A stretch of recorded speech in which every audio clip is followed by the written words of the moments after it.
Pertama kali hadir di dalam kajian ini baik yang di ruang Zoom maupun di ruang ini, izinkan saya menyampaikan bahwa kajian ini merupakan kajian rutin yang diadakan oleh Yayasan Islam Madinah Bayana, yang merupakan yayasan bergerak di bidang sosial dan dakwah. Bagi yang baru pertama kali hadir, izinkan saya sampaikan bahwa sebelah kiri saya ada pintu, itu merupakan toilet untuk bapak-bapak. Kemudian di bagian belakang ada pintu, adalah dan selalu dan bersedia terus menemani kita di dalam kajian kitab yang telah kita jalani cukup lama. Namun hari-hari ini, waktu-waktu ini adalah waktu yang sangat kritikal bagi saya pribadi, karena ini adalah contoh langsung yang beliau berikan. Kita lihat, kita simak dengan hati-hati dan betul-betul. Kemudian silakan ajukan pertanyaan menjelang selesainya kajian. Pertanyaan mohon memang sesuai dengan tema. Mohon maaf, nanti saya akan bacakan hanya yang sesuai dengan tema. Yang tidak sesuai dengan tema, mohon izin saya tidak bacakan agar kita fokus pada tema yang beliau ajarkan. Semoga Allah memudahkan kita menerima hikmah, menerima ilmu dari apa yang beliau sampaikan. Semoga Allah terus merahmati dan memberkahi kita semua. Jazakumullah khairan, barakallahu fikum. Assalamualaikum warahmatullahi wabarakatuh. Bismillahirrahmanirrahim. Assalamualaikum warahmatullahi wabarakatuh. Innal hamdalillah nahmaduhu wa nasta'inuhu wa nastaghfiruh wa na'udzu billahi min shururi anfusina wa min sayyiati a'malina. Man yahdihillahu fala mudilla lahu wa man yudlil fala hadiyalah. Asyhadu an la ilaha illallah wahdahu la syarikalah wa asyhadu anna Muhammadan abduhu wa rasuluh. Allahumma salli wa sallim wa barik ala Muhammad wa ala ali Muhammad kama sallaita wa kama barakta ala Ibrahim wa ala ali Ibrahim innaka hamidum majid. Ya ayyuhalladzina amanu taqullaha haqqa tuqatih wa la tamutunna illa wa antum muslimun.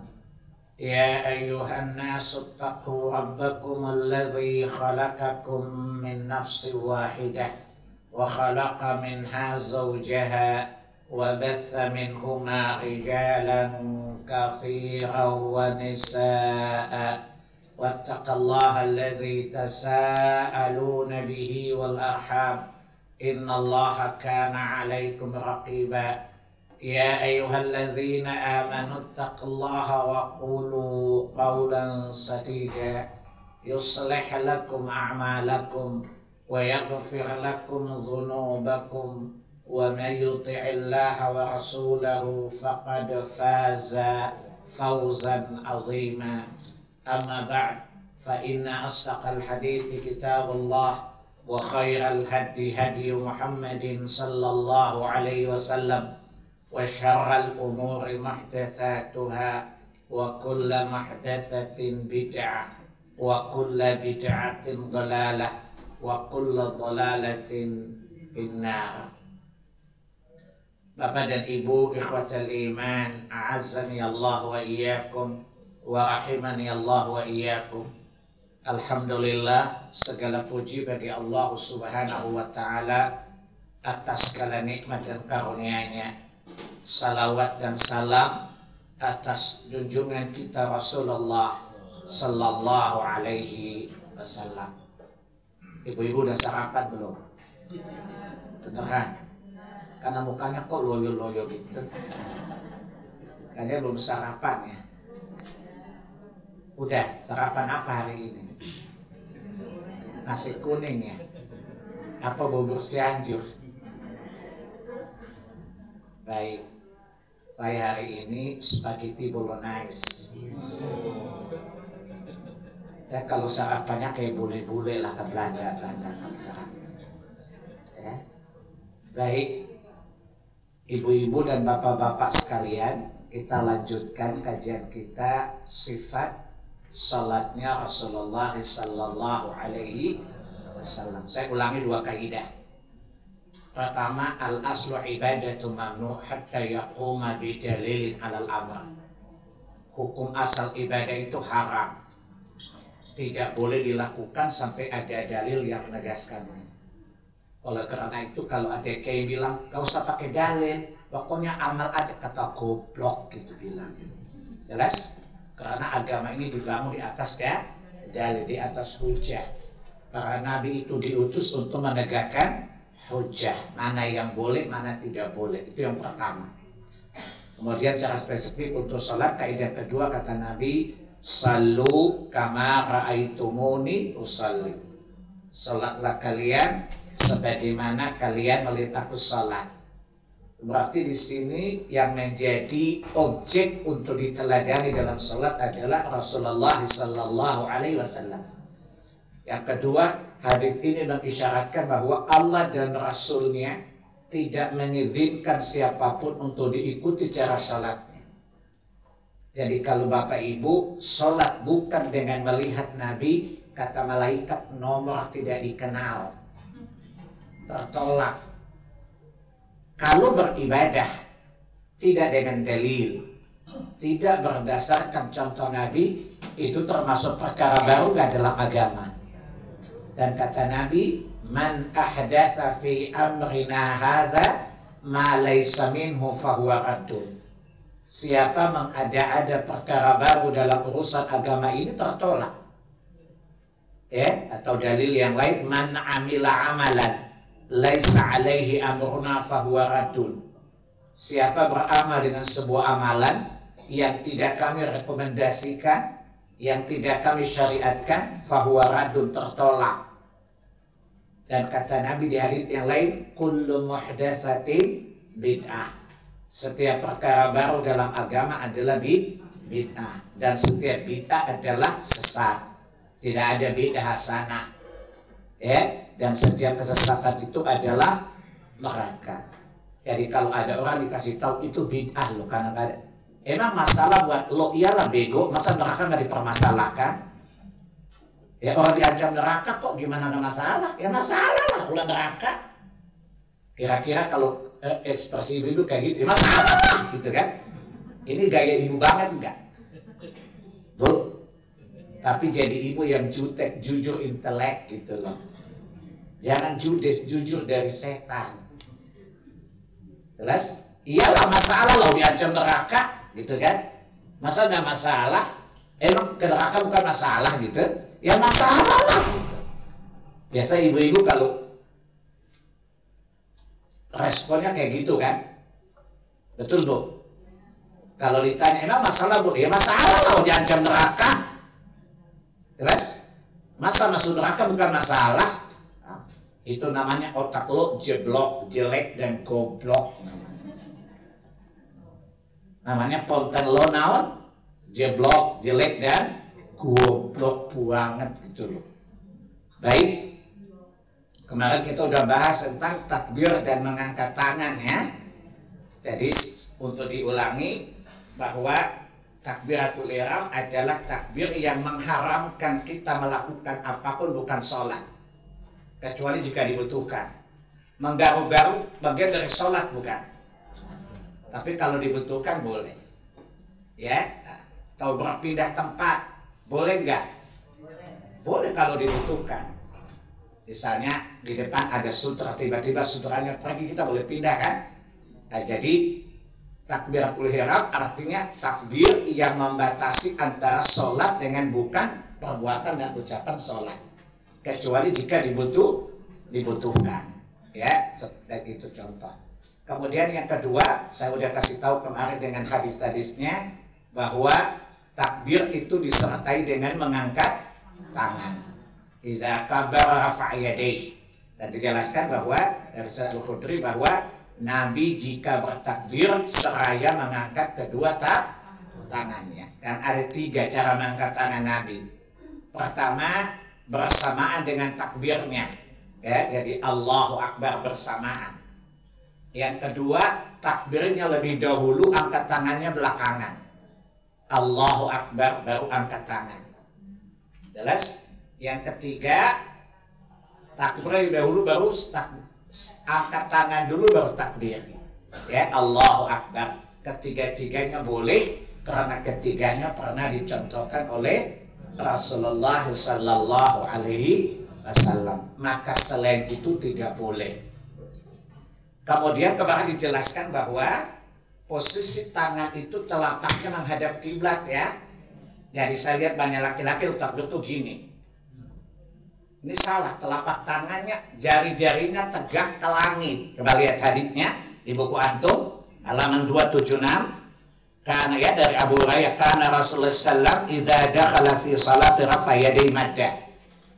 Adalah Nabi itu apabila salat beliau mengangkat kedua tangannya. Perawi menjelaskan bahwa jari-jari beliau ke langit, lurus ke langit, tanpa mengatupkannya, tanpa merenggangkannya. Jangan sampai gini, Allahu Akbar, ya salah lah, itu mau tangkung itu namanya. Ya, tangan direnggangkan atau dikatupkan. Dari jangan gini, itu namanya mau nari balet namanya. Jelas ya? Jadi biasa saja tangannya itu, jari-jarinya tidak direnggangkan, tidak juga dirapatkan. Biasa saja seperti ini. Ya.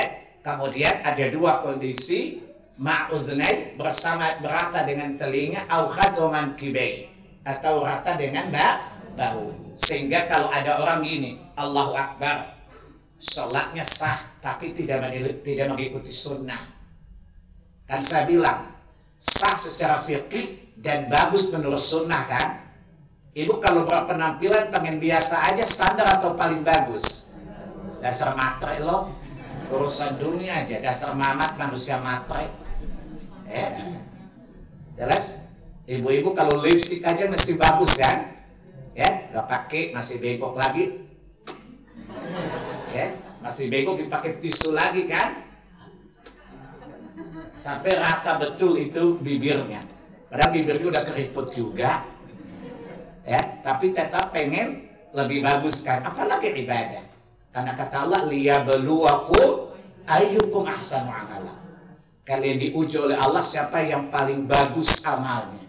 Bukan sekadar sah, tapi upayakan paling bagus. Dan paling bagus adalah bersesuaian dengan sunnah. Karena tidak ada orang yang paling bagus amalnya melebihi amalnya Rasulullah sallallahu alaihi wasallam. Jadi bukan sekedar sah, tetapi usahakan menjadi paling bagus. Karena kata Allah tadi, liyabluwakum ayyukum ahsanu amala. Kalian diuji oleh Allah Rabb kalian, siapa yang paling bagus amalnya. Ya, kemudian kata Allah, inna akramakum indallahi atqakum. Ya, siapa yang paling takwa? Berarti harus summa cum laude. Dulu ibu ketika kuliah pernah kuliah nggak bu? Ijazahnya kemana? Nggak laku kan? Tua-tua baru belajar agama di usia PDI penurunan daya ingat kan? Tapi belum PDIP 1 dan 2 ya. PDIP 1 penurunan daya ingat parah. PDIP 2 penurunan daya ingat permanen. Ya, bukan PDI partai enggak. Ya, jelas. Oleh karena itu, ibu dulu targetnya apa? Lulunya cum laude cukup atau summa cum laude? Kayaknya dulu inteleknya biasa-biasa aja dia kelihatan. Jadi gak ada target waktu kuliah. Ya, kelihatan gak pintar-pintar amat gitu. Ya, jadi mau target cum laude juga malu ya. Tapi kalau ibu tahu bagaimana mudahnya mencari pekerjaan dengan cum laude, apalagi summa cum laude, ibu targetnya apa? Cukup, sedang, atau cum laude? Enggak pernah kuliah ya? Pernah kuliah enggak? Ibu pengen ranking 1 apa ranking 10 bu? Baik, dalam urusan dunia saja begitu, urusan akhirat ya. Jadi target kita bukan sekedar sah salatnya, tapi harus paling bagus salatnya ya. semoga setiap sholat kita mencapai predikat cum laude, ya, mencapai predikat cum laude di mata Allah Subhanahu wa taala. Dan untuk mencapai cum laude, ikutilah apa yang dicontohkan oleh Nabi. Karena Anda kalau sudah ikhlas mengikuti Nabi, kata Pertamina pasti pas. Kata Pertamina apa? Pasti pas, diterima insya Allah, nggak ditolak. Ya, karena ikhlas dan ittiba di atas sunnah Nabi SAW. Kata Pertamina apa? Pasti pas, walaupun SPBU-nya sering tidak pas. Tapi kalau takaran Allah pasti pas. Asal syaratnya ikhlas, kedua ittiba di atas sunnah. Jadi saya ulangi, itu tangannya gini aja, jangan direnggangin. Ya, jangan sampai ibu kayak gini loh. Oke, naik tinggi lagi. Kan cara dibersihkan macam-macam tuh. Allahu Akbar. Ada yang kepalanya di belakangin. Ya, untuk menumbuhkan kekhusyuan. Apa kata iblis? Nah, ada yang begini, nggak boleh. Tapi tangannya biasa saja, tidak direnggangkan, juga tidak dikatupkan. Ya, jadi jangan sampai ibu gini loh. Karena baru beli cincin baru kan. Siapa tahu ibu-ibu kadang-kadang Asian Today mampus tomorrow kan. Jelas? Itu kemarin sudah kita bahas. Sekarang kita letakkan sesudah takbir, sesudah angkat tangan, gimana kita letakkan tangan kita. Tunggu dulu. Udah baca belum bukunya di rumah? Ibu ini memang kurang asem ya. Itu buku dikasih gratis gak dibaca lagi, Masya Allah. Ya, belum alim aja belagu. Itu namanya BB, bodoh belagu namanya. Ya, itu buku dikasih gratis, masa gak dibaca? Ya, jadi sebelum kesini baca dulu, jadi gampang ketika diterangkan lebih mudah diserap. Gak pintar kayak saya juga belagu, gimana pintar kayak saya ya? Kata ibu, belagu aman nih guru. Iyalah, masa iya dong? Jelas ya? Jadi besok dibaca lagi, sebelum kesini dibaca ya, nah, supaya begitu kita mendapatkan pelajaran nempel karena udah dibaca tadi.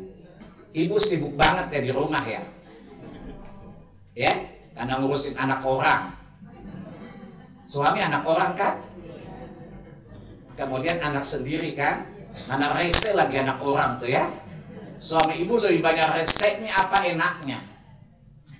Tuh. Suami ibu lebih banyak nyebelin apa nyenengin? Ibu-ibu termasuk wanita suka ada tutup aib suaminya. Padahal tanpa ibu ngomong, suami ibu tuh lebih banyak nyebelin daripada nyenengin, jujur aja. Tapi karena ibu wanita soleha, maka tutup aib suami. Menjaga terus itu ya. Biarpun suami brengsek, ditanya baik-baik aja deh. Padahal brengsek banget itu suami. Kata bapak-bapak gue kena deh. Ya. Kata bapak-bapak, pasarin gambarannya gue banget gitu loh. Jelas ya?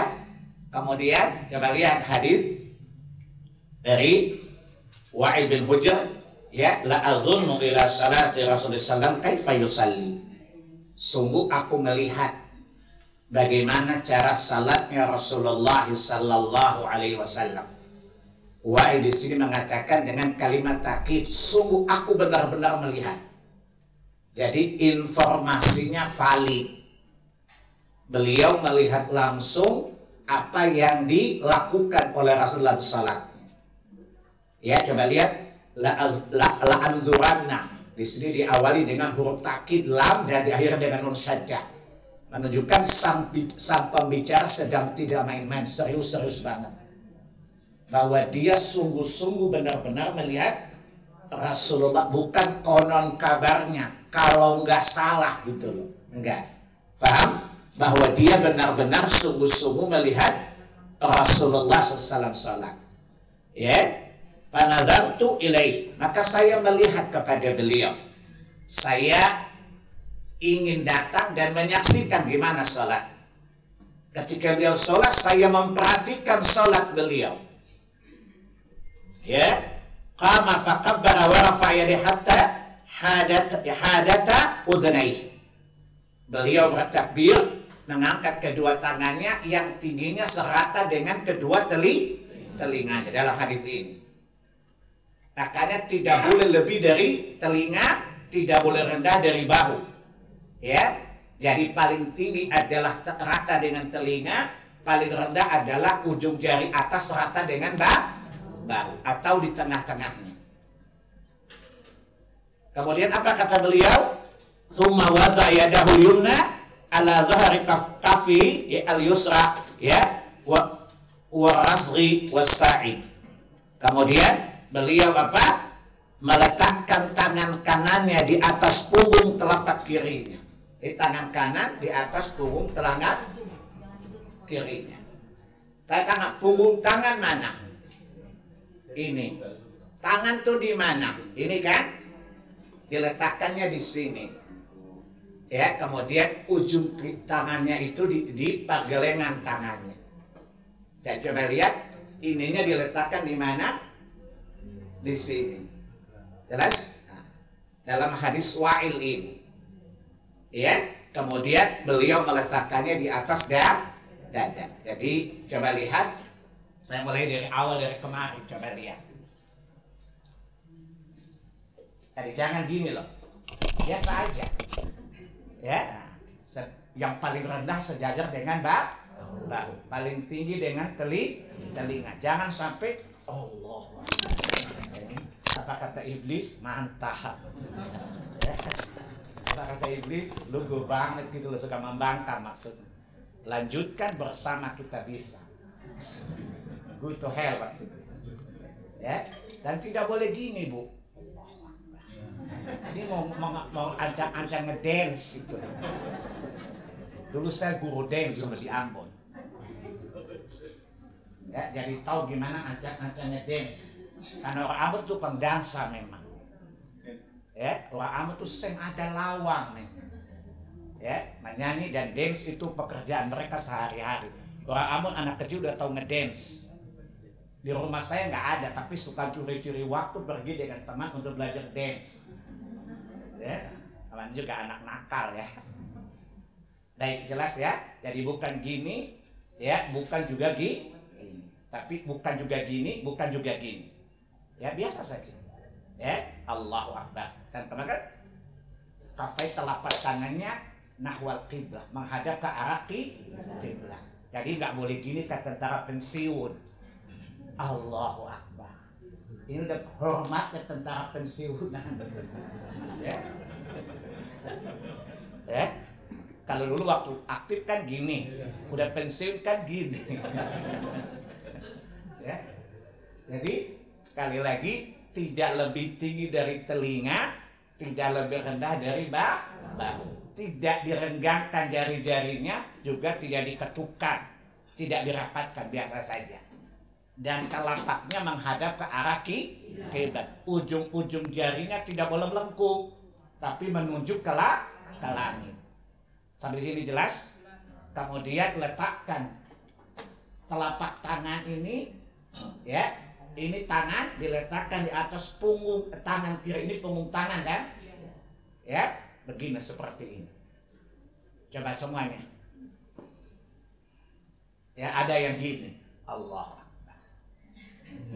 Rupanya dia pengen disalib. Mau pakai gaya orang salib gitu.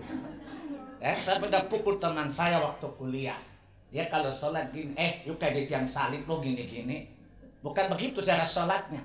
Yang penting sah, goblok, bukan soal sah. Itu kan tidak mengikuti petunjuk. Yaitu namanya agama sukoi, suka-sukaoi namanya. Jelasnya ada yang gini, ya. Rupanya dia sedang menunggu penyeliban. Ya, ini aneh-aneh salatnya orang. Ya. Jadi ini bukan gerakan olahraga, Bu. Ya, ibu-ibu suka senam nggak?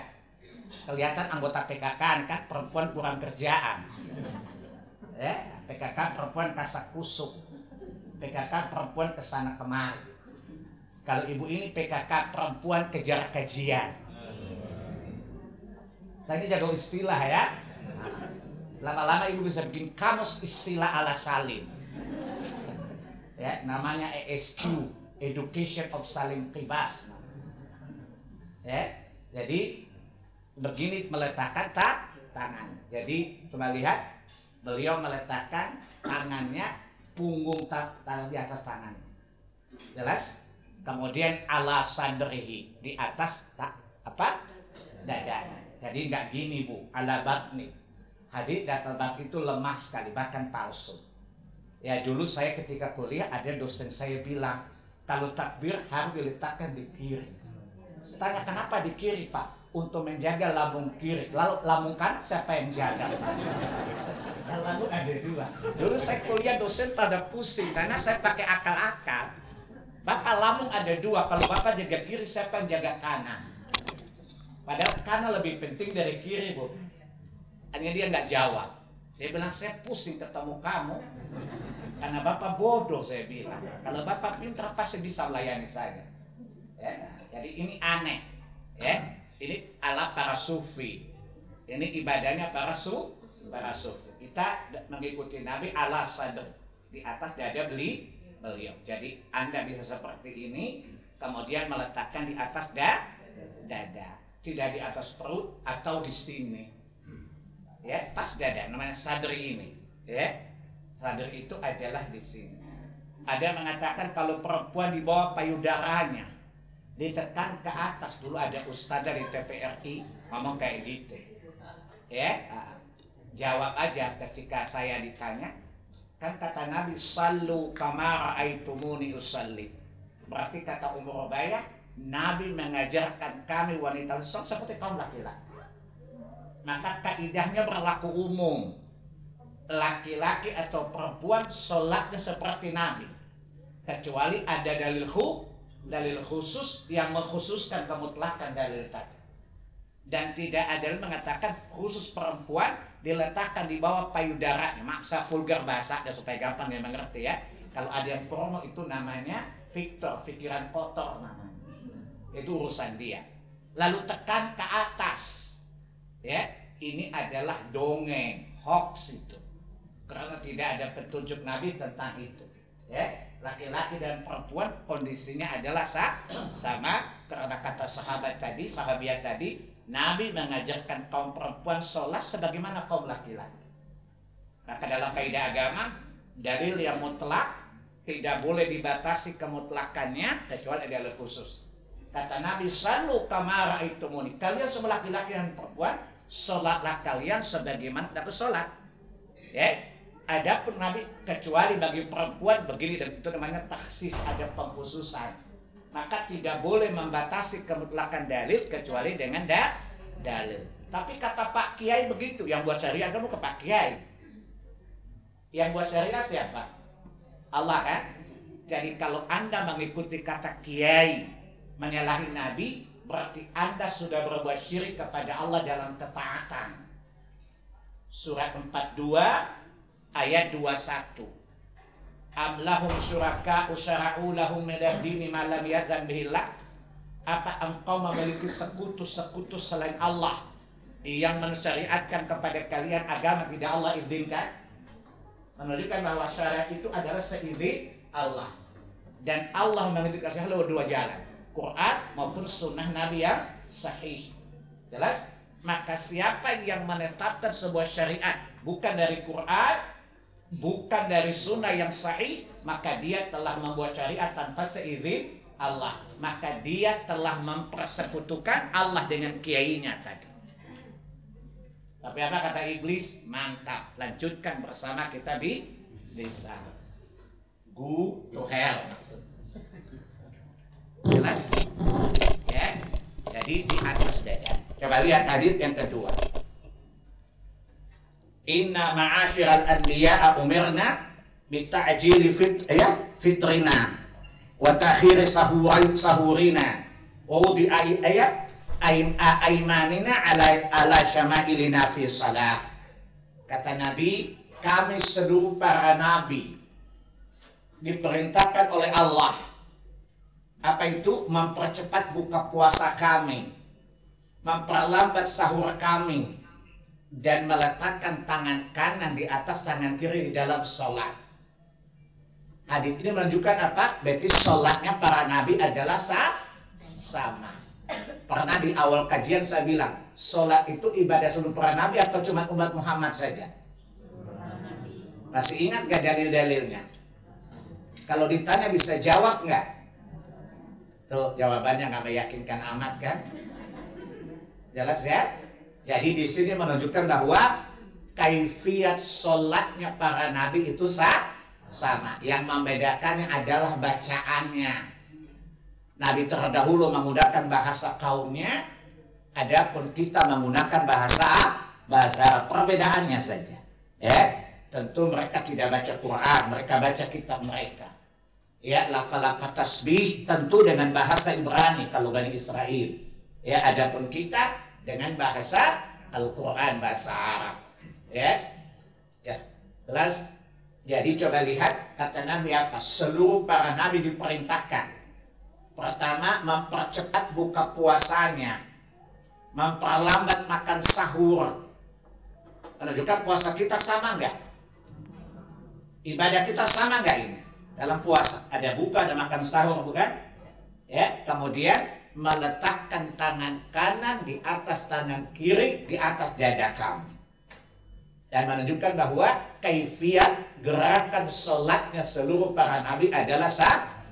Ruku, sujud, dan mengangkat kedua tangan ke takbir. Tentu takbir dengan bahasa Ibrani kalau Bani Israel. Ya, kalau kita dengan bahasa Arab.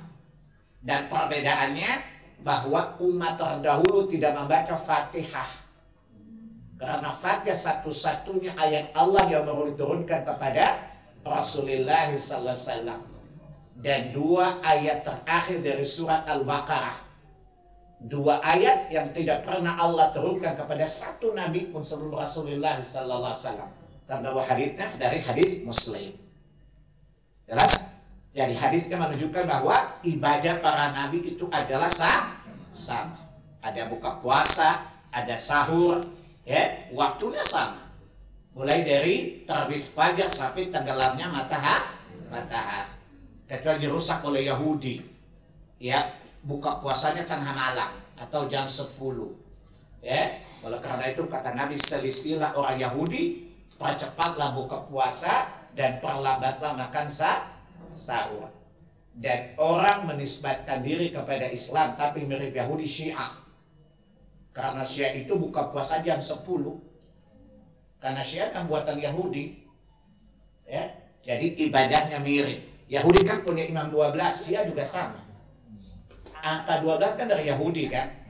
Gereja juga ada 12 murid Yesus kan. Ya, itu namanya agamanya sama, mirip karena buatan dari sana. Ya, jelas.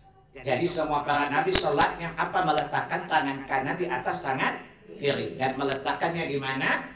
Di atas dadanya. Hadits yang ketiga, Abdullah bin Mas'ud, Nabi berkata, Ra'ani Rasulullah SAW wa qad wada'tu shimali ala yamini fi salah.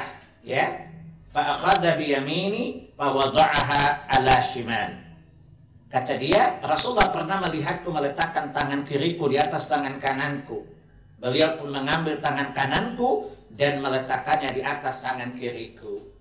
Coba lihat, si Abdullah bin Mas'ud cerita, pernah aku sholat gini. Tangan kiri di atas tangan kanan. Dan Nabi tidak, kalau tidak salah Nabi nggak perbaiki.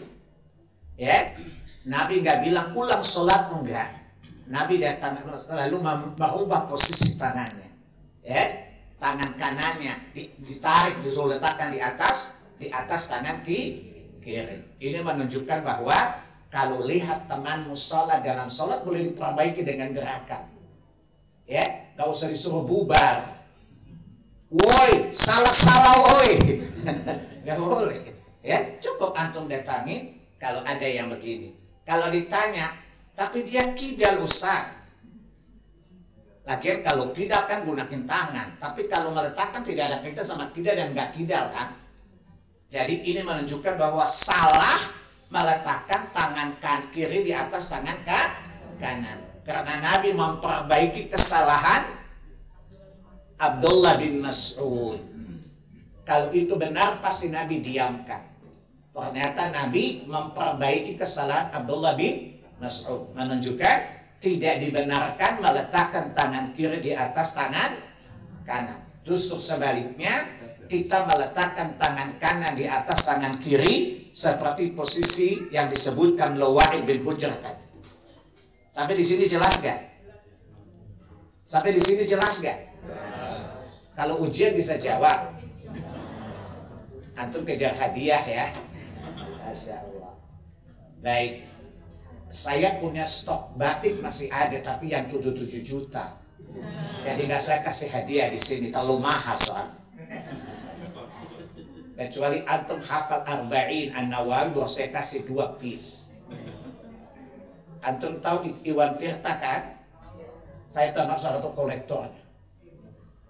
Jadi kalau antum mau dapat punya suami dapat Iwan Tirta batiknya, suruh hafal hadis Arba'in minimal 20 hadis.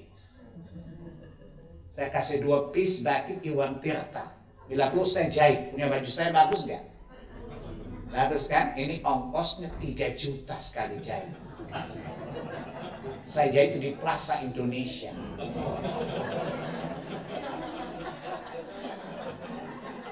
Gurumu borju kan? Jadi sekali-sekali borju gak apa-apa, asal cerdas. Baik, jelas ya? Jadi sekali lagi, itulah penjelasan dari Nabi tentang meletakkan tangan. Jadi tangan kanan di atas tangan kiri. Diulang-ulang ya. Sebab waktu sholat kan kadang-kadang gimana ya. Nah, tapi kalau diulang antum jadi ingat, begitu sholat udah otomatis itu ya. Gerakan itu hanya secara mengalir saja. Insya Allah tidak ada kendala ketika sholat karena sering mengingat-ingat. Kemudian poin keempat, bersedekap di dada. Lihat di halaman 279. Ya, kata Nabi SAW, lihat. Dari Sahal bin Sa'ad radhiyallahu anhu, dia berkata, kana nasu yu'maruna ayyadha ar-rajulu al-yadul yumna ala dira'ihi al-yusra fi salah. Manusia itu, para sahabat diperintah supaya seseorang meletakkan tangan kanannya di atas lengan kirinya dalam sholat. Dan kita bahas tadi. Kedua, menggenggam tangan kiri dengan telapak tangan kanan. Jadi bukan begini bu, tapi menggenggam. Tahu menggenggam gak? Jangan cuma genggam uang loh. Itu namanya bukmat, ibu matre namanya. Ya. Jadi menggenggam jari tangan kanan, menggenggam pergelengan. Ini pergelengan bukan? Ya, pergelengan tangan kiri disunahkan genggam. Artinya kalau ibu gini juga nggak apa-apa, ini baru beli cincin baru kan, biar terlihat cincinnya. Ibu kan biasa tadi banyak gaya kan, ya biar kalah nasi aja, jangan kalah aksi kan. Ya, jadi tetapi disunahkan tangan kanan menggenggam tangan kiri. Disunahkan tangan kanan menggenggam tangan kiri ketika meletakkan tangan kanan di atas tangan kiri. Disunahkan seperti itu berdasarkan hadis ya yang akan kita bahas ini ya, yaitu kata Nabi ya, kata ya Alqamah bin Wa'il, dari ayahnya itu Wa'il bin Hujr, dia berkata, ra'aitu Rasulullah sallallahu alaihi wasallam idza kana qa'iman fi salati fa ya qabada biyamini ala shimali. Ya, Wa'il bin Hujr mengatakan, anaknya cerita bapakku ngomong bahwa beliau Wa'il bin Hujr, ya anaknya Alqamah bin Hujr bin Wa'il tadi, bahwa bapakku berkata dia melihat Nabi ketika sholat, beliau meletakkan tangan kanannya di atas tangan kirinya dan tangan kanannya telapaknya menggenggam tangan kirinya. Ya, nah, tangan kirinya digenggam bu. Ini faedahnya banyak. Jadi kalau kita sholat dengan imam yang bacanya lama, tangan tidak akan jatuh. Ya, karena tergenggam. Jelas ya, itu salah satu hikmahnya. Bapak-bapak kalau sholat bersama imam lama pasti ngedumel ya. Buset, gila ini imam. Ini mau sholat apa mau ngerjain makmum ya? Karena kita biasanya pengen masuk surga tapi diskon kan? Kalau bisa masuk surga tanpa beramal kalau bisa ya. Betul ibu? Karena ibu kan memang muka gratisan kan? Jadi disunahkan menggenggam pergelengan tangan kiri. Jadi telapak tangan kanan disunahkan menggenggam pergelengan tangan kiri. Seperti hadis ya dari Alqamah bin Wa'il ya bin Hujr. Jadi Wa'il bin Hujr hadis yang tadi. Ya. Kemudian meletakkan kedua tangan di dada. Ya, sebagaimana hadis dari Wa'il bin Hujr tadi. Sallaitu ma'a Rasulillah sallallahu alaihi wasallam wa yadul yumna ala yadihil yusra ala sadrihi. Aku sholat bersama Rasulullah sallallahu alaihi wasallam.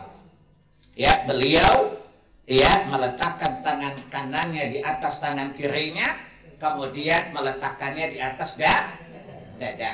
Jadi nggak di perut, ya, tidak di atas sini, di bawah leher enggak, ala sadri, di atas dadanya, kira-kira di sini. Ya, tadinya tangan ingat, posisi tangan gimana? Coba lihat. Ini telapak tangan ini di mana? Di pergelengan tangan kanan. Sambil menggenggam. Ya, kemudian diletakkan di dada. Jadi tidak di sini. Tidak juga di sini. Tidak juga begini. Ya, ini adalah cara yang salah, tidak diberi petunjuk oleh Rasulullah sallallahu alaihi wasallam. Sementara tadi sallu kama raaitumuni usalli. Salat kalian sebagaimana kalian melihat aku salat. Dan kata Nabi, wa khairal hadi Muhammad. Sebaik-baik petunjuk adalah petunjuk Muhammad sallallahu alaihi wasallam. Sampai di sini jelas gak? Jelas ya? Coba ibu-ibu mulai dari awal deh. Mulai takbir, tangannya, kemudian meletakkannya di kanan kiri, di kanan atas kiri, di atas dada. Coba dicontohin dulu. Sama-sama semuanya, coba. 1, 2, 3. Allah nggak usah kepanjangan. Kan 2 harakat saja itu Allah. Nggak usah ibu kayak aki-aki. Jadi imam lalu nampaknya tersengal-sengal panjang. Ya. Coba Allahu Akbar gitu aja. Allahu Akbar kepanjangan. Dalam kaidah qiraah itu menyalahi qiraah. Ya. Karena itu kan 2 harakat. Ya, Allahu Akbar. Sampai diprotes sama satu masjid orang Jakarta. Ustaz, kenapa takbirnya kok pendek-pendek? Coba lihat Quran. Lafzul jalalah Allahnya berapa harakat? 2 harakat. Lah Bapak, Allah itu 70 harakat, Pak. Itu menyalahi qiraah saya bilang. Ya, ini aneh-aneh orang salah. Ya, kami biasa panjang Ustaz. Panjangnya berapa? Dia contoh Allah itu mah bukan 2 harakat, bukan paling banyak kan 6 harakat, Pak. Bapak itu sudah 78 harakat. Nah, itu jarak Jakarta Ambon, Pak. Ya. Kalau pesawat supersonik sampai ke Ambon takbirnya belum selesai. Ya. Jadi aneh-aneh. Jadi lafadzul jalan tidak panjang ya. 2 harakat. Allahu Akbar. Ya, jadi Allahu Akbar. Ini bukan 2 harakat, 78 harakat. Itu dari sini ke Kuningan sampai balik lagi belum selesai. Coba diulangi, Bu. Itu takbir dan angkat tangan bersamaan kan? Coba takbir duluan, angkat tangan belakangan. Iya. Yang ketiga, angkat tangan dulu baru takbir. Nah, jadi semuanya adalah contoh dari Nabi. Tidak masalah, kita boleh memilih salah satunya. Yang nggak boleh kalau kita melakukannya dengan cara kita sendiri. Nabi mencontohkan beberapa hal, boleh kita memilih salah satu di antaranya. Kemudian coba letakkan tangan di mana tadi? Digenggam, gimana menggenggamnya? Nah, digenggam ya, di atas dada. Di mana di dadanya? Nah, di dada masing-masing tahu ukurannya lah ya. Nah, masing-masing punya dada. Ya, jelas sampai di sini jelas. Kemudian yang kelima, hendaklah konsentrasi memandang ke tempat sujud. Jadi jangan ibu-ibu takbirnya menengadah ke langit. Jadi dari awal sudah lihat ke tempat sujudnya. Ya, jadi coba lihat Bu. Allah Akbar gini. Allah. Menengadah, jangan. Ada seorang ustaz, dia kalau sholat dia gini, saya tanya, Ustaz, kenapa mengamandang ke langit? Kan Allah di atas langit. Jadi saya bilang yang tahu di atas langit, Nabi yang bilang, tapi Nabi nggak sholat memandang ke atas. Ya itu namanya agama sukoi, suka-suka oi. Ya jadi tetap nahwal sujud, memandang kemana? Ke tempat sujud. Sejak ibu mulai ambil ancang-ancang, matanya memandang ke arah sujud. Jadi tidak boleh bertakbir sampai menengadah. Ya, apalagi berpaling ke kanan ke kiri.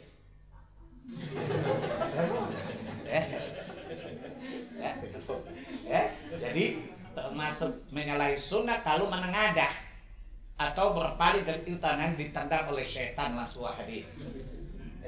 Tetapi yang mengikuti sunnah adalah memandang ke arah sujud. Sejak ibu mulai siap-siap, kadang-kadang dulu kan baca niat kan. Dulu betul ya, ini kan mantan bid'ah kan. Mantan bid'i, kita ini mantan bid'i kan. Jadi sunni kan belakangan kan. Sambil ancang-ancang. Jadi lihat tempat sujudnya sampai salah. Sampai selesai tetap memandang ke arah tempat sujud. Bukan sujud, tempat sujud nanti. Bukan memandang ke sujud, karena sujud kan jadi pandang.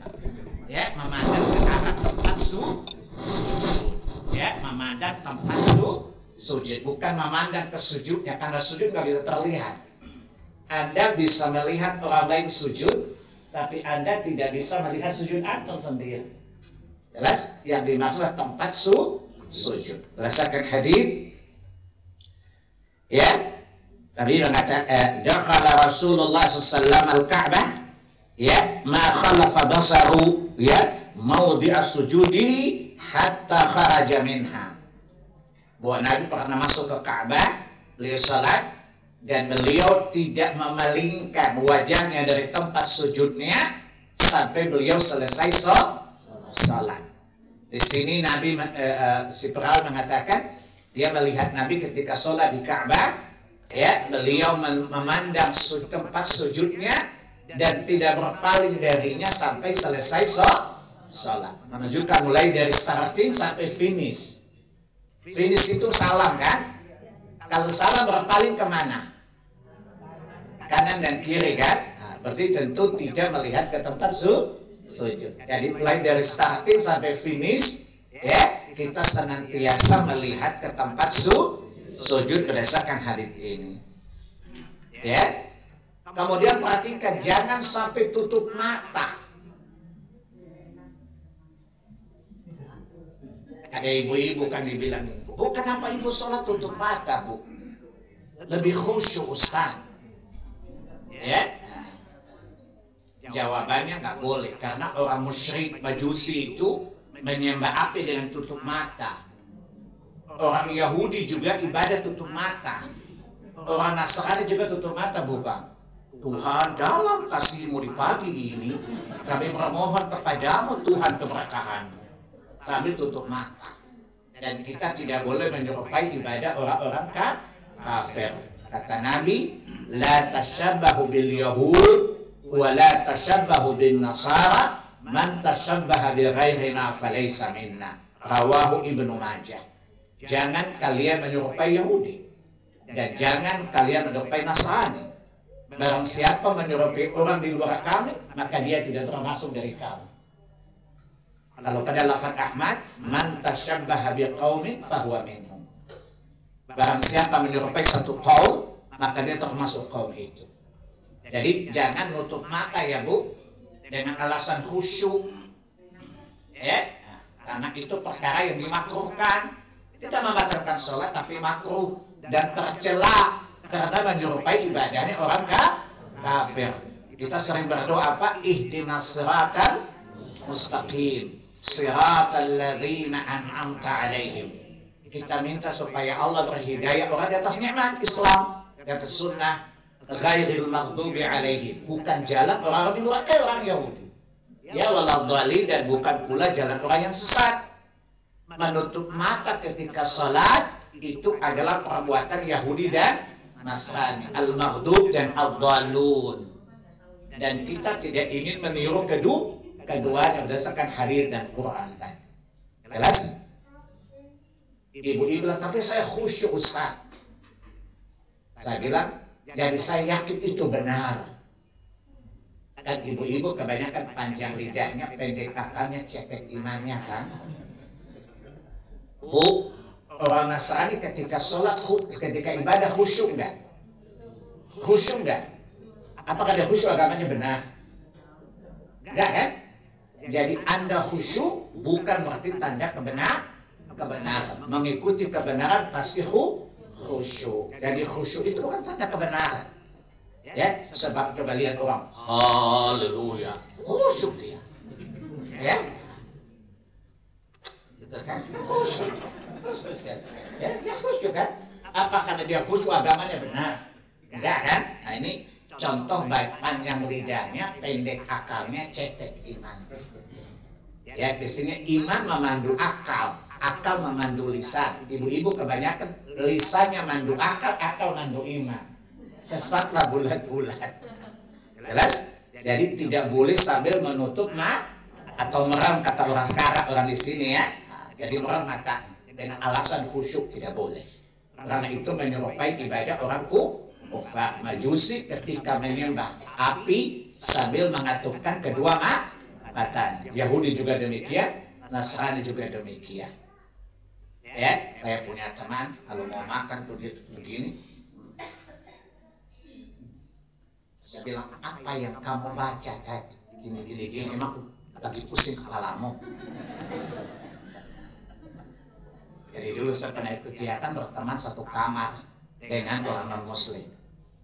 Ya kalau mau makan, dia bilang, kok you makannya cuma singkat sih doanya?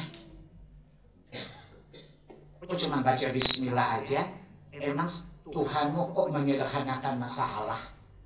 Saya terangkan bismillah butuh 2 jam penjelasan. Dia bilang, gila ya, kalimat pendek tapi bisa dijelasin. You bisa nggak jelasin agama saya ke kamu, kenapa mesti gini-gini? Apakah otakmu lagi kengker atau apa sih? Hanya teman saya minta pindah ruangan. Apa kata dia? Kalau saya itu lama-lama saya masuk Islam.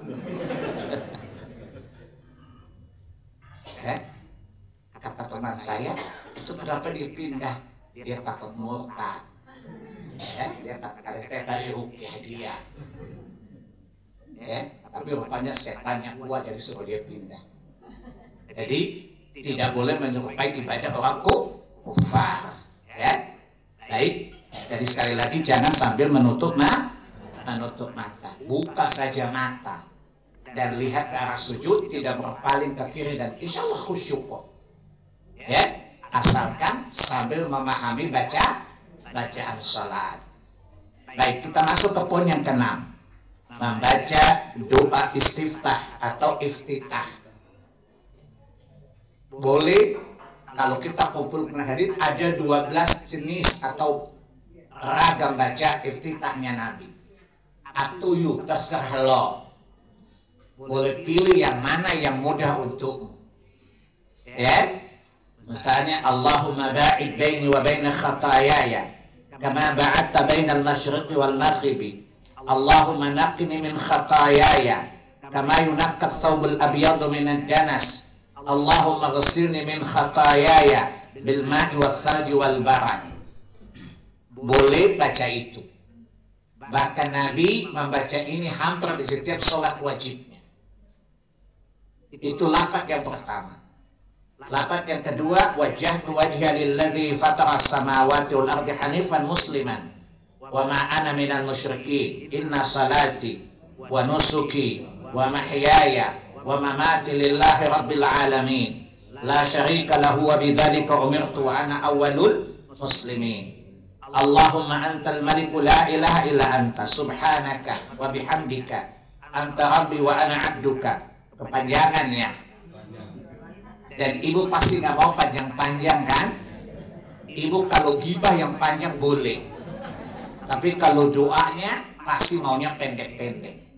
Tapi kalau sedang gibahin orang, lalu terus kelanjutannya gimana? Terus masalahnya, masa sih? Kok baru tahu gua? Ayo lanjutin lagi dong.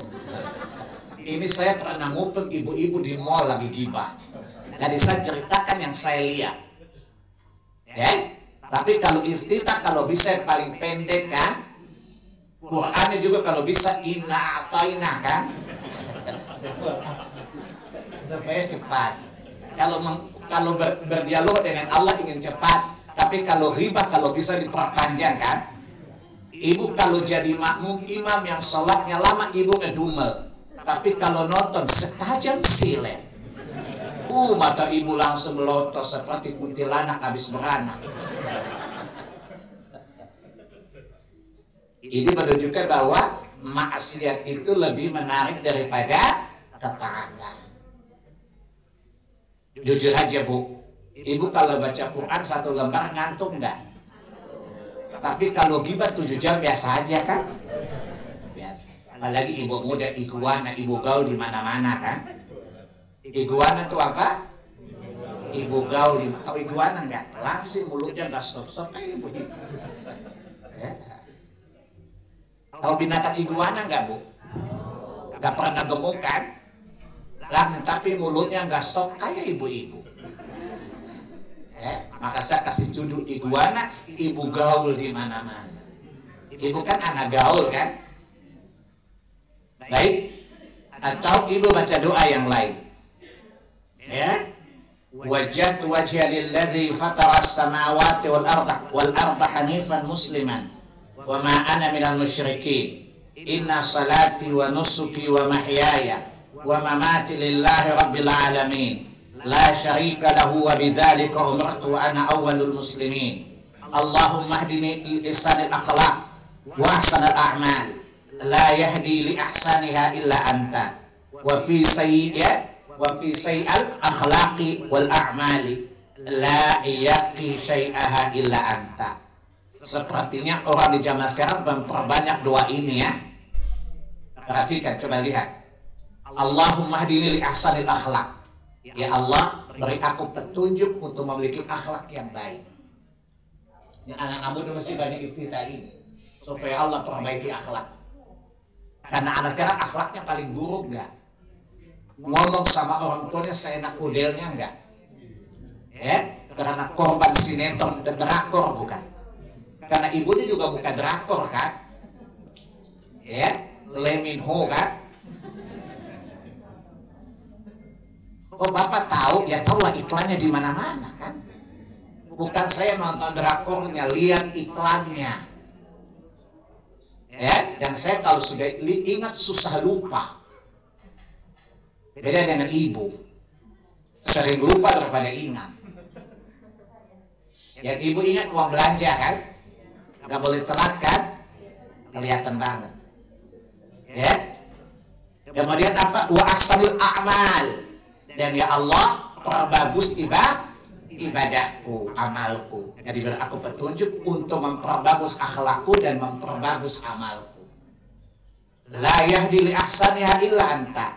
Karena tidak ada yang bisa memberi petunjuk untuk memperbagusnya kecuali Engkau ya Allah.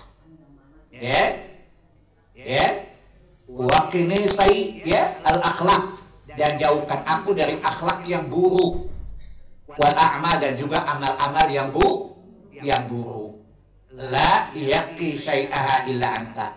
Tidak ada yang bisa menjauhkan aku darinya kecuali Engkau. Tidak ada dapat melindungi aku dari kejahatan akhlak, keburukan Allah dan keburukan amal kecuali Engkau. Jadi, tetapi tadi yang kedua itu kebanyakan dibaca Nabi ketika sedang sholat tahajud.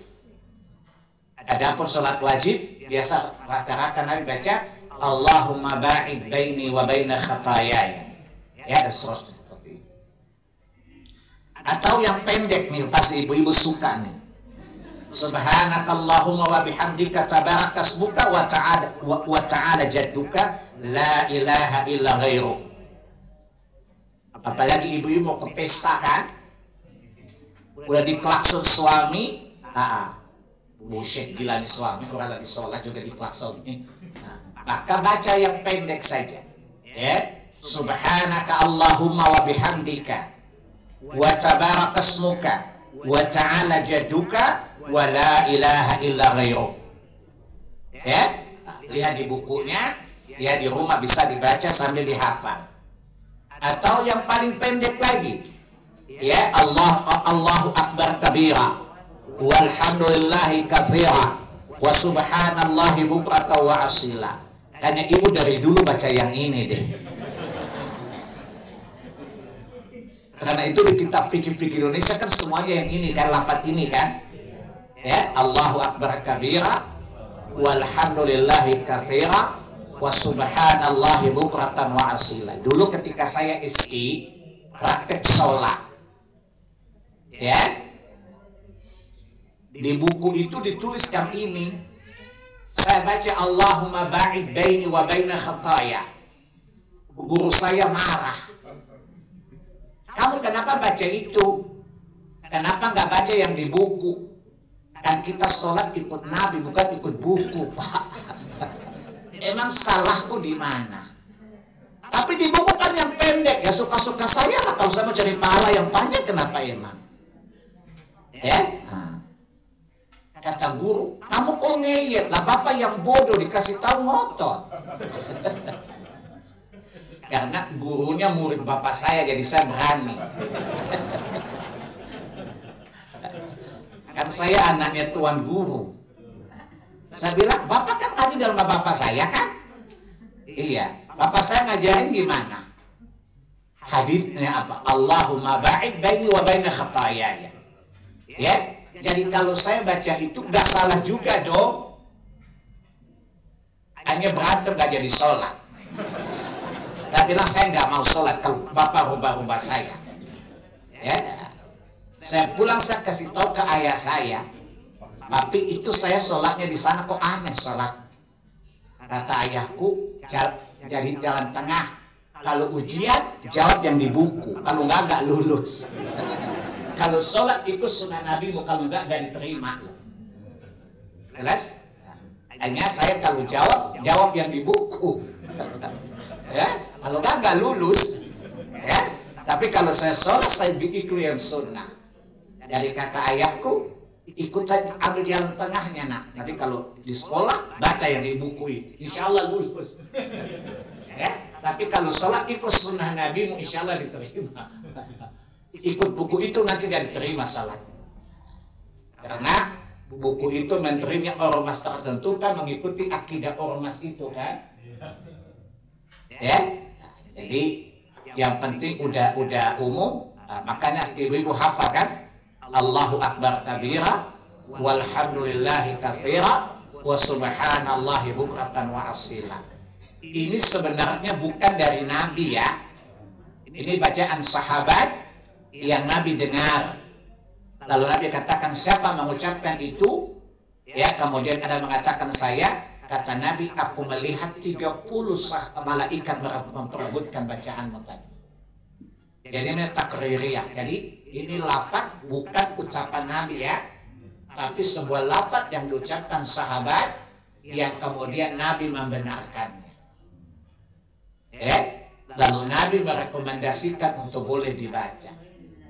Sebab kalau salah tidak mungkin Nabi rekomendasikan. Maka perbuatan sahabat jika dibenarkan oleh Nabi namanya hadits takririyah.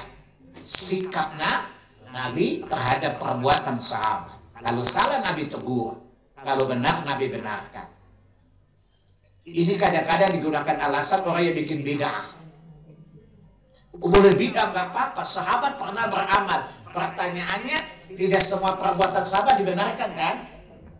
Ada juga yang disalahkan bukan? Nah pertanyaannya, sahabat ketika bikin bid'ah dibenarkan Nabi, lah kamu kalau bikin bid'ah siapa yang benerin? Ngaco nggak? Nah, ini dosen saya dicerita. Dosen saya tuh ada aneh-aneh. Dia bilang gini, dia ngajarin sebuah amalan. Saya tanya, Pak, dasarnya dari mana? Di Quran atau hadis? Gak usah hadis. Nah, itu Nabi itu banyak melakukan amal yang sahabat tidak lihat. Lah sahabat gak lihat, masa Bapak lihat?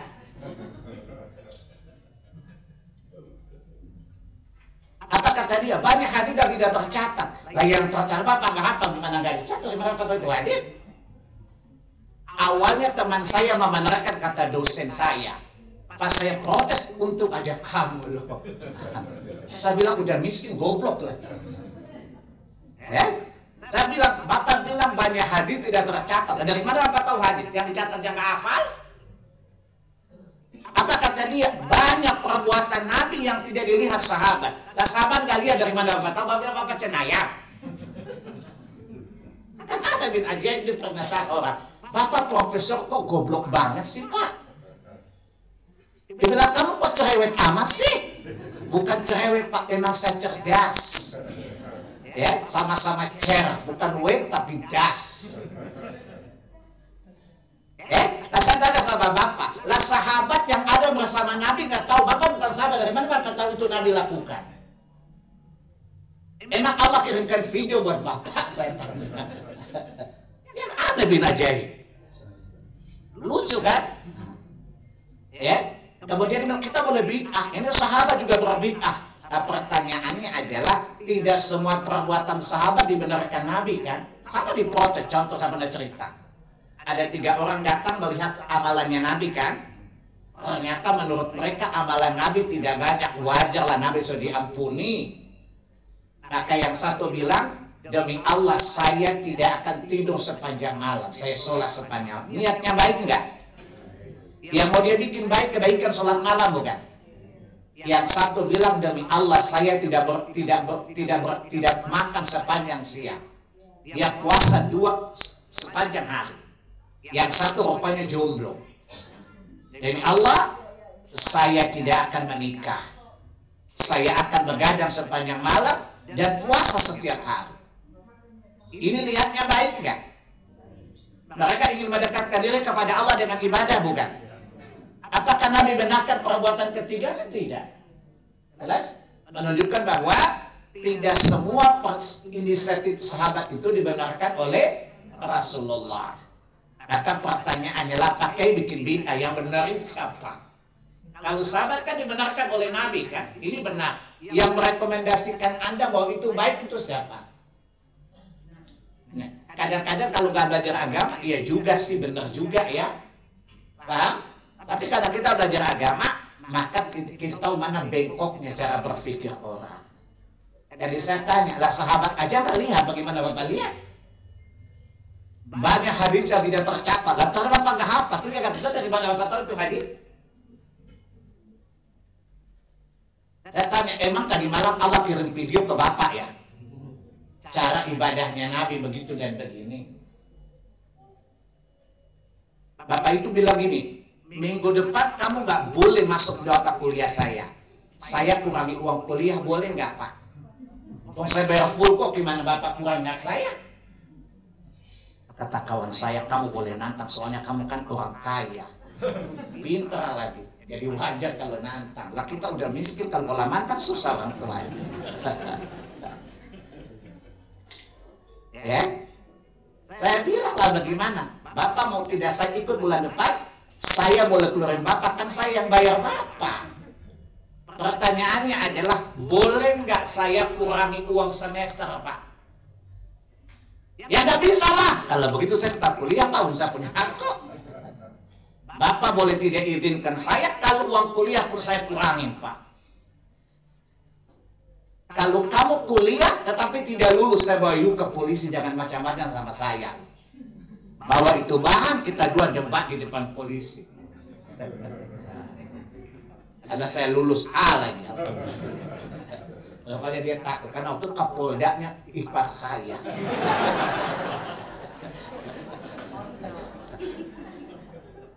Saya bilang kapoldanya masa udah ancam dosen saya. Ya, jadi ini adalah kebohongan. Jadi sekali lagi ini asalnya adalah bukan perbuatan Nabi. Ini adalah ucapan sahabat, yang dibolehkan, direkomendasikan oleh Nabi. Nabi membenarkan ucapan sahabat ini, menunjukkan boleh digunakan oleh siapapun. Yang paling pendek yang ibu langganan dari dulu apa? Allahu Akbar kabira, walhamdulillahi katsira, wa subhanallahi bukratan wa asila. Dan biasa lebih identik dengan lebaran kan? Jadi ibu ingat kalimatnya, karena lebaran kan baca itu kan, takbiran kan. Tapi gak apa-apa, mau panjang mau pendek, asalkan mengikuti petunjuk Nabi, no problem, gak masalah. Ya, asalkan penuh dengan keikhlasan dan kekhusyuan. Begitu juga dengan yang terakhir, Allahumma lakal hamdu anta nurus samawati wal ardh wa man fihinna. Tetapi ini yang paling panjang ini biasanya Nabi bacakan ketika sholat malam. Yang terakhir ini biasanya Nabi rata-rata membacakannya ketika sholat malam.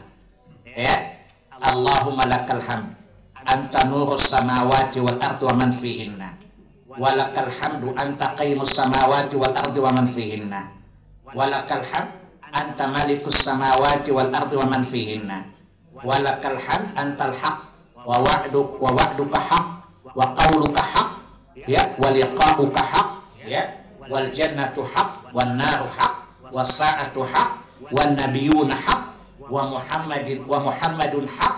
Allahumma lakal aslamtu wa alaika tawakkaltu wa bika amantu wa ilaika anabtu wa bika khasamtu wa ilaika hakamtu anta rabbuna wa ilaikal masir. Faghfirli ma qaddamtu wa ma akhartu wa ma asrartu wa ma alantu wa ma anta alamu bihi minni, antal muqaddim wa antal muakhiru, anta ilahi la ilaha illa anta wa la haula wa la quwwata illa billah. Kepanjangannya, ibu butuh waktu berapa lama untuk hafal? 2 minggu atau sebulan, Bu? Ibu kalau gosip langsung ceritanya nangkal. Jadi boleh di antara lafaz-lafaz tadi boleh digunakan, ya, atau yang lain. Allahumma rabba Jibril wa Mikail wa Israfil wa fatiras samawati wal ard alimal ghaibi wa syahadah anta tahkimu baina ibadik, ya, fima kanu fi yakhtalifun ihdini limakhtulifa fihi ya minal haqqi, ya, biiznik innaka tahdi man tasyaw ila siratin mustaqim. Itulah beberapa lafaz-lafaz istiftah atau doa iftitah, boleh diambil mana saja, yang panjang maupun pendek, ya, tergantung ibu punya kemampuan. Karena kata Allah, ittaqullaha mastata'tum, bertakwalah kepada Allah sesuai kemampuan, ya. Dan yang sudah biasa dilanjutkan saja selama tidak menyelisih sunnah. Kita tujuan belajar kan ibarat paku. Kalau ibu belum paku, artinya belum tahu ilmunya, dikasih paku satu. Kalau sudah tahu dan udah benar, dapatkan dalilnya, dia tambah paku 2. Jadi semakin bertahan lama dalam ingatan. Ya, kalau ibu belum tahu, anggap saja ini tali untuk ngikat sehingga tidak lepas. Kalau sudah tahu, berarti udah ada ikatan, ditambah 1 ikatan lagi menjadi lebih kokoh ikatan. Ya, jadi ibu ini biasa baca apa, Bu? Allahumma ba'id baini. Ada lagi yang baca apa? Tapi mayoritasnya Allahu Akbar kabira, walhamdulillahi katsira.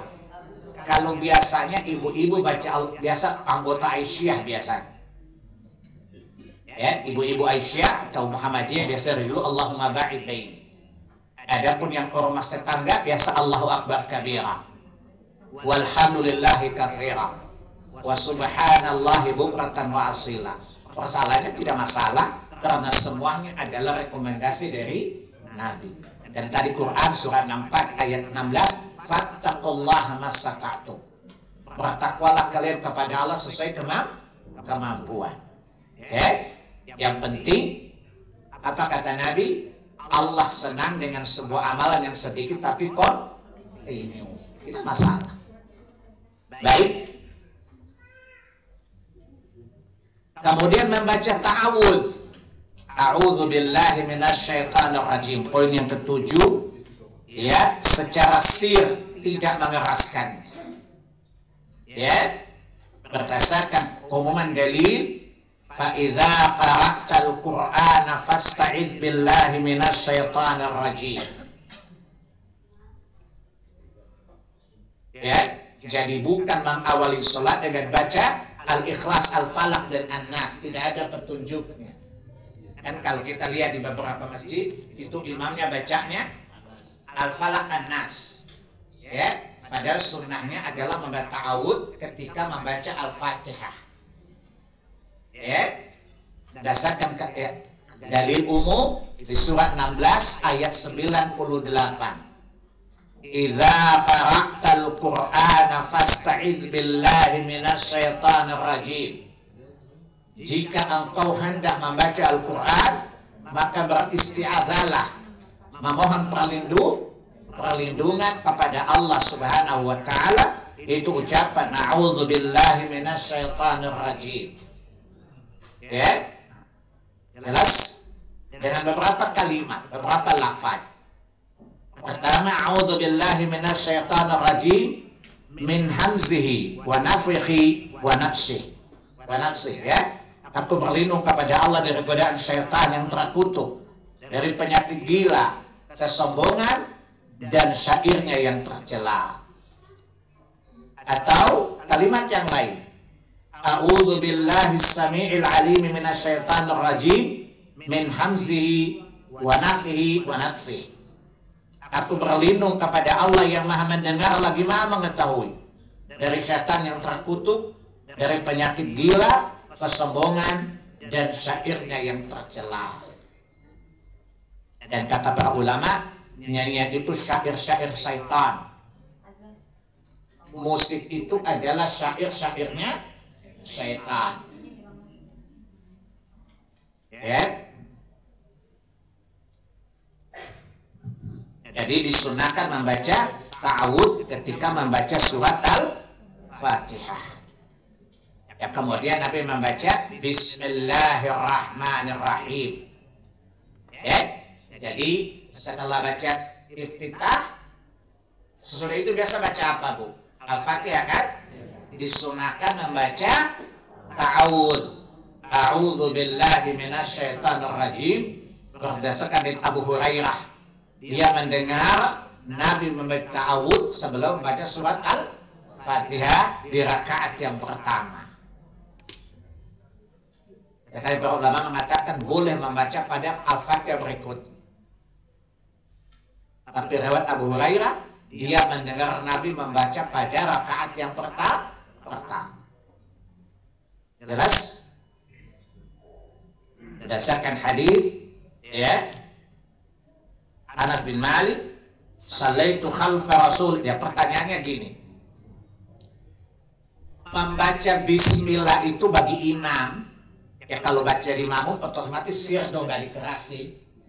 Gak mungkin ibu-ibu ketika sholat sendirian bacanya keras-keras kan. Tetapi ketika jadi imam membaca Al-Fatihah, bismillah itu termasuk salah satu ayat, bukan? Bismillah termasuk salah satu ayat dari Al-Fatihah, wajib dibaca. Tidak baca tidak sah Fatihah. Tidak sah Fatihahnya, maka tidak sah salat. Yang jadi pertanyaan, bismillah itu dikeraskan atau tidak dikeraskan? Dibaca tapi dikeraskan tidak dikeraskan? Berdasarkan sunnah mesti tidak dikeraskan. Hadis Muslim, Aisyah mengatakan Nabi itu memulai bacaan yang Alhamdulillahirabbil alamin. Maksud Aisyah, Nabi mengeraskan baca Fatihah dengan kalimat Alhamdulillahirabbil alamin. Imam Syafi'i mengatakan maksud hadis tadi Nabi memulai dengan Al-Fatihah, sehingga beliau berpendapat bismillah mesti dikeraskan. Tetapi yang rajih adalah Bismillah yang sesuai sunnah tidak dikeraskan. Berdasarkan hadis dari Anas bin Malik radhiyallahu anhu, di beberapa riwayat, salah satunya di Musnad Abdul Razzaq dengan sanad yang sahih. Apa kata Anas bin Malik? Sallaitu khalfan Nabiy sallallahu alaihi wasallam wa Abu Bakar wa Umar wa Utsman la yajharu bismillahirrahmanirrahim. Apa kata Anas? Aku sholat di belakang Nabi sampai Nabi wafat. Aku sholat di belakang Abu Bakar sampai Abu Bakar wafat. Aku sholat di belakang Umar, di belakang Utsman, karena dia meninggal sebelum Ali menjadi khalifah. Dan sahabat yang paling panjang umurnya adalah Anas bin Malik. Nabi doakan dia panjang umurnya dan banyak rezekinya dan banyak anak. Dia meninggal di kala anak-anak cucunya 125 orang dan kaya raya. Jadi meninggal dalam keadaan kaya. Kita udah miskin, kere, maksiat. Sehingga dia mengatakan, saya sholat di belakang Nabi sampai Nabi wafat. Di belakang Abu Bakar sampai Abu Bakar wafat. Aku sholat di belakang Umar, Utsman, semuanya tidak mengeraskan bismillahnya. Berarti dengan demikian pendapat Imam Syafi'i lemah karena pendapatnya menyelisih keterangan sahabat. Karena kedua Indonesia bermadzhab Syafi'i, maka wajib mengeraskannya. Karena kita tidak sholat berdasarkan Nabi, tapi berdasarkan mazhab kan? Ya, jadi ini kekeliruan. Jadi membenarkan pendapat ulama kalau bersesuaian dengan sunnah. Dengan demikian, pendapat yang rajih dari Imam Mazhab adalah tidak mengeraskan Bismillah. Berdasarkan kesaksian Anas bin Malik radhiyallahu anhu bahwa dia sholat di belakang 4 orang, di belakang Rasulullah, di belakang Abu Bakar, di belakang Umar, di belakang Utsman, semuanya tidak mengeraskan Bismillah. Berarti Bismillah dibaca dengan sir, dibaca, ingat dibaca, tapi tidak dikeraskan. Ya, bagi imam ketika pada rakaat jahar, ketika rakaat mengeraskan bacaan seperti salat Jumat, salat subuh, 2 rakaat pertama maghrib, 2 rakaat pertama isya, ya, atau salat tarawih dan semacamnya, di mana bacaannya jahar dikeraskan, maka disunahkan untuk tidak mengeraskan Bismillah. Pertanyaan kalau dikeraskan gimana? Sah salatnya, tidak masalah. Ya, tetapi yang sesuai sunnah adalah tidak mengeraskan bacaan lafaz Bismillah. Ya. Baik. Sampai di sini jelas ya? Ya. Kita sampai Al-Fatihah dulu ya. Nanti kita lanjutkan lagi karena kontrak saya sampai jam 10. Ya. Dan sekarang sudah setengah 10, setengah jam untuk tanya jawab. Apakah saya bertanya antum menjawab, atau antum bertanya saya menjawab? Tapi enak di lu, nggak enak di gua. Lu nanya gua, gue jawab, lu nggak kasih hadiah sama gua. Ya? Tapi kalau lu saya tanya jawab dikasih hadiah, itu namanya enak di lu, nggak enak di gua. Baik. Saya kira cukup setengah jam untuk tanya jawab. Pelan-pelan asal difahami ya. Nggak usah tergesa-gesa. Lantar tajuk. Yang duduk saja. Ada pertanyaan tidak? Bapak Ibu, kita memasuki sesi tanya jawab. Silahkan dituliskan pertanyaan. Nanti insya Allah saya bacakan jika sesuai tema. Bagi Bapak Ibu yang ada di Zoom, silahkan ajukan pertanyaan di ruang chat. Ini sudah ada beberapa pertanyaan Ustadz melalui ruang Zoom. Yang pertama adalah, bagaimana saat saya sholat menjadi makmum, tapi di depan saya pakaiannya sangat mengganggu. Saya diam atau berpindah tempat atau bagaimana? Apakah saya boleh menutup mata? Baik. Iya, maka perhatikan pakaian yang kita kenakan ketika sholat berjamaah ya. Sebab Nabi ketika sholat ada gambar di hadapan beliau suruh diturunin. Beliau suruh diturunin gambar. Ada orang bilang, ya salah lo, ngapain lu lihat gambar gua? Lagi kalau lu serius, kan biasa namanya orang Indonesia panjang lidahnya, pendek kakaknya, cetek imannya kan. Kalau lo emang serius, nggak masalah kali lihat gambar, itu namanya goblok. Nabi aja terganggu dengan gambar, apalagi bukan kita, bukan Nabi. Nabi mengatakan gambar-gambar ini mengganggu kekhusyuan. Apa kurangnya Nabi? Coba lihat ketahanan hatinya. Tetapi merasa terganggu dengan gambar yang ada di hadapan beliau. Beliau suruh turunin gambar itu. Jadi ini kadang-kadang jawabannya salah lo. Ngapain lihat gambar gue di depan mata? Sementara kita tidak boleh tutup mata kan dalam sholat. Berarti saya bilang Anda yang intoleran, saya bilang. Toleran sama orang kafir, sama muslim nggak toleran lah, coba lihat. Tetapi mengaruh paling Pancasilais ya. Lo bukan Pancasila tapi Pancagila saya bilang. Itu kan tidak toleran. Mengganggu, tidak ikut memberikan kondisi yang kondusif untuk menambah kekhusyuan.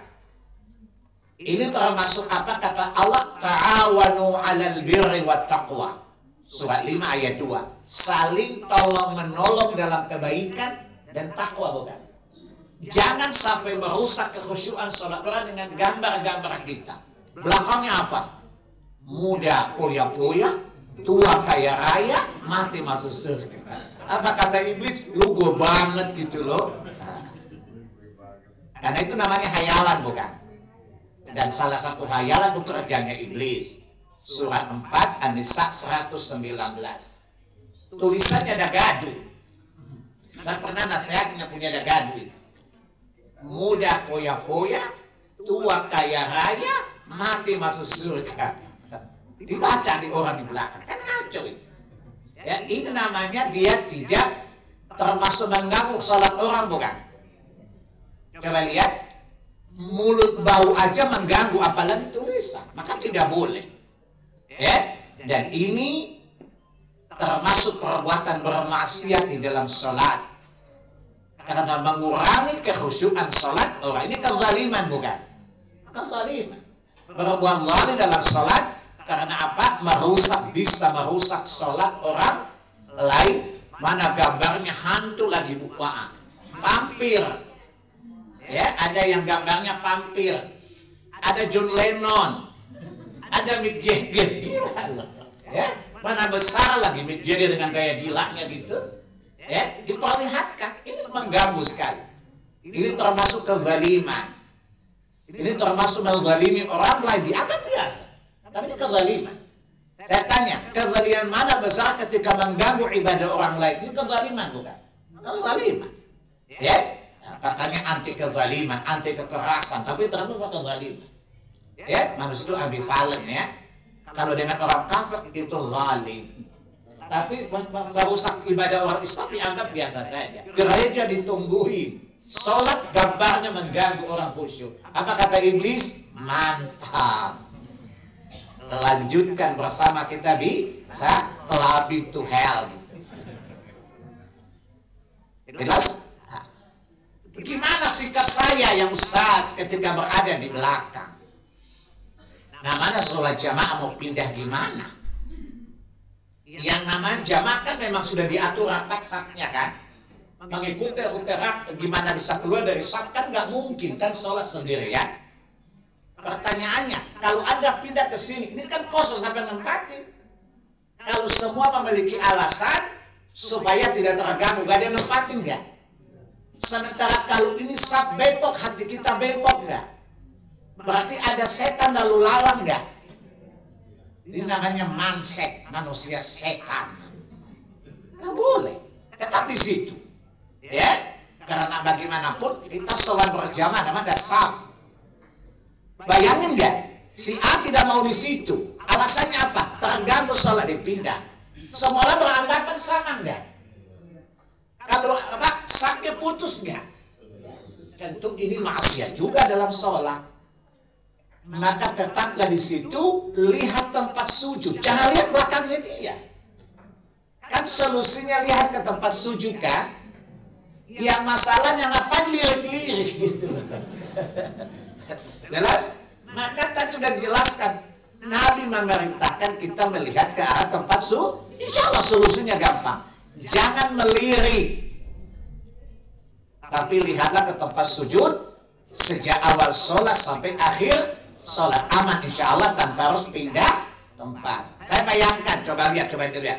Semua orang tidak di situ. Kosong gak safnya? Harus ada sholat jamaahnya. Ya, maka tidak boleh pindah. Solusinya apa? Jangan lihat ke belakang orang itu, lihat tempat sujudmu. Selesai masalah kan? Namanya win-win solution kan? Lihat tempat sujudmu dan jangan melirik ke atas. Penasaran Ustaz? Kenapa saudara penasaran? Ya, ini aneh. Ya, jadi kalau orang sholat mesti disiplin. Orang disiplin nggak penasaran. Jelas? Solusinya apa? Nggak boleh pindah. Kedua apa? Jangan melihat belakang bajunya, tapi lihatlah tempat sujud sampai selesai sholat. Insya Allah tidak terganggu. Insya Allah tidak terganggu dengan tidak melihatnya. Jelas? Berikutnya. Yang berikutnya Ustaz. Saat duduk tasyahud, kita dianjurkan untuk melihat telunjuk. Ini anjuran atau sebuah kewajiban Ustaz? Baik, ketika tasyahud kan kita menggerakkan jari kan, kita bahas apakah melihat telunjuk tadi tidak wajib melihat, tapi sunnahnya melihat ke sana. Ini untuk menjaga konsentrasi sama dengan melihat arah sujud tadi, ya, supaya kalau ada yang gambarnya Mick Jagger gak terganggu. Ya, saya pernah sholat di sebuah masjid, itu anak muda, belakangnya Mick Jagger. Masya Allah. Ya, Dek, emang gak ada baju lain? Ada Pak. Kenapa pakai baju itu? Itu gambar bernyawa, haram hukumnya. Masa sih? Ini anak muda, gak ada sopan-sopannya jawab. Masa sih Pak? Baru tahu saya, emang kamu bodoh di mana tahu? Ya, udah gitu dikasih tahu bukannya dengerin, malah bilang masa sih? Kok baru tahu saya? Ya, saya tanya kamu belajar udah berapa lama? Belum belajar, makanya nggak tahu. Udah gitu responnya apa? Kok baru tahu? Itu namanya manusia tahu-tahu, tidak tahu, sok tahu. Dikasih tahu, tidak mau tahu. Tapi merasa tahu namanya tahu-tahu.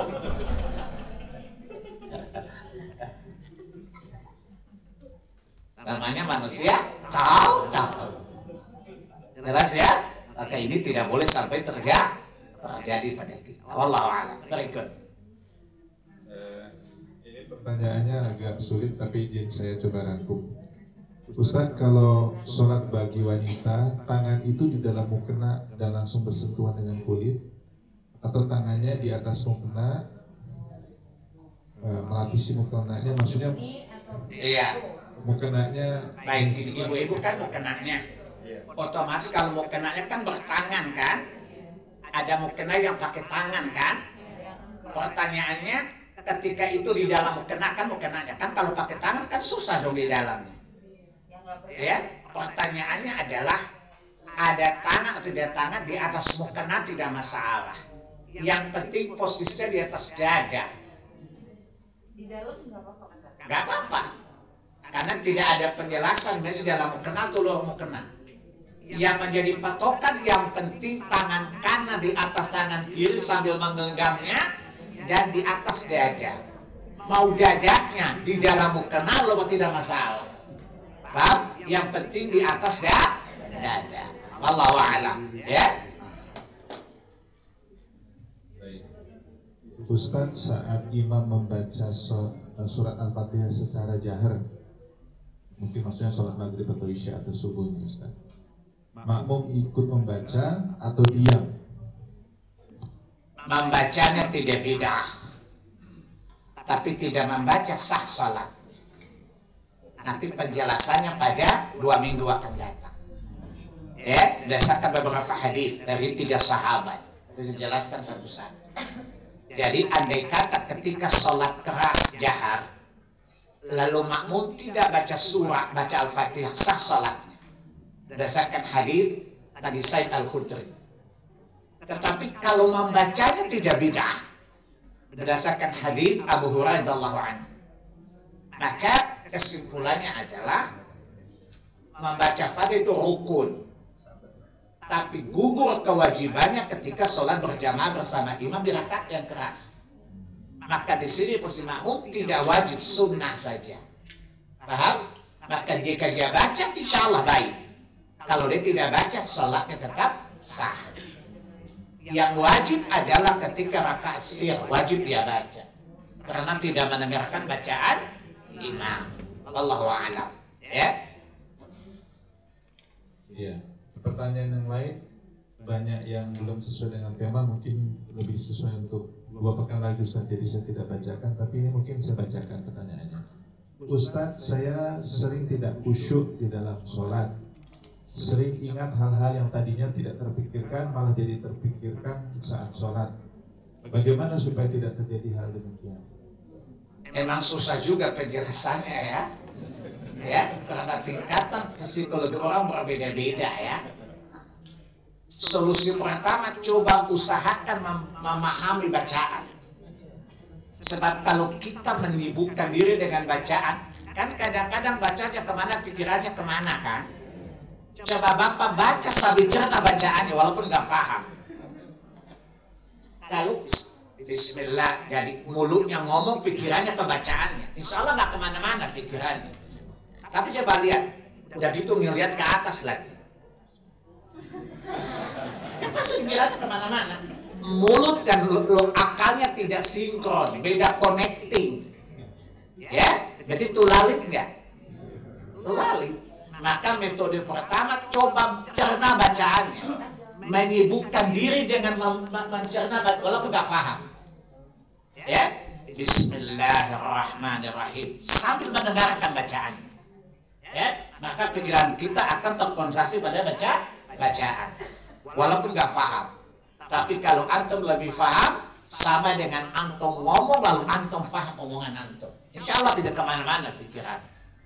Ibu kalau ngegosip, ibu ini kan IWAPI, Ikatan Wanita Penyebar Isu. Betul ya Bu? Udah tahu belum? Ada yang mau up to date. Lalu ibu yang dengar paham nggak ceritanya? Nggak kemana-mana pikirannya kan? Tapi kalau ibu nggak cerna yang ngomong, ibu pikirannya kemana-mana bukan? Jadi intinya coba mencerna bacaan, walaupun nggak paham, ikuti pikiran mengikuti bacaan. Insya Allah pikiran kita ada pada bacaan. Insya Allah nggak ingat tadi kuncinya hilang di mana, tadi anaknya belum pulang, tadi tukang nagih panci belum datang. Ya, apalagi ibu kan tukang kredit nih. Ya, jadi coba jadi diingat. Karena antara lisan kita dengan hati tidak sejalan. Pikiran kita dengan lisan kita tidak sinkron. Beda provider. Yang satunya kemana, satunya kemana. Ya tulalit lah. Kira-kira begitu solusi. Kalau saya bilang difahami maknanya mesti ngerti bahasa Arab. Ya kita kan nggak semuanya ngerti bahasa Arab kan. Tapi coba cerna bacaannya.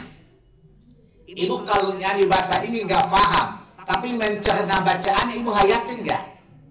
Ini kan mantan penyanyi nih, coba karaoke nih. Ibu ada lagu bahasa Inggris, ibu ngerti bahasa Inggris, tapi hafal lafadznya.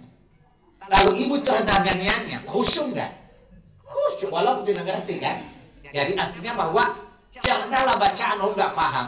Insya Allah pikiran kita tidak kemana-mana, tapi terfokus pada bacaannya. Itu namanya meminimalisir kekurangan yang ada pada kita. Jelas ya? Yang terakhir Ustaz, bagi wanita sujud itu apakah langsung terkena sajadah atau boleh mengenai bagian mukenanya? Ibu namanya pakai mukena kan? Kalau sujud pasti mukenanya masa diangkat gini? Ya? Ibu kan namanya mukena panjang sampai di bawah lutut bukan? Jadi maksudnya dia otomatis nggak mungkin ibu angkat kan? Itu jawaban pertama. Yang kedua, lagian namanya mukena kan mesti tetap di sini kan? Nggak boleh menutupi tempat sujud karena 7 anggota mesti kena tanah lantai sujud bukan? Dahinya. Jadi kalau mukenanya di atas pas di sini bu. Jangan di sini, tidak sah sujudnya kalau tidak terkena 7 anggota. Dahi dan kening 1 anggota, 2 telapak tangan, 2 lutut dan 2 ujung jari-jari atau telapak kaki depannya, jari-jari. Ya kata Nabi, sujudlah dengan 7 anggota. Sehingga mau kena jangan panjang ke bawah. Ya, dahinya mesti terbuka sehingga ketika sujud langsung di atas sajadahnya. Karena sajadah itu tempat sujud. Pertanyaannya nanti tanya lagi, yang bagus yang mana? Di atas sujud, di atas dia atau langsung di lantai? Tanya, Nabi juga sholat di atas apa? Pelepah kurma di atas tempat tidurnya kan? Tidak langsung di tanah kan? Paham? Di mana tempat yang kita jadikan tempat sujud, itu wajah kita bersujud di atasnya. Bersentuhan langsung dengan tempat sujud tanpa ada pembatas antara dahi dengan tempat sujud kita. Jelas?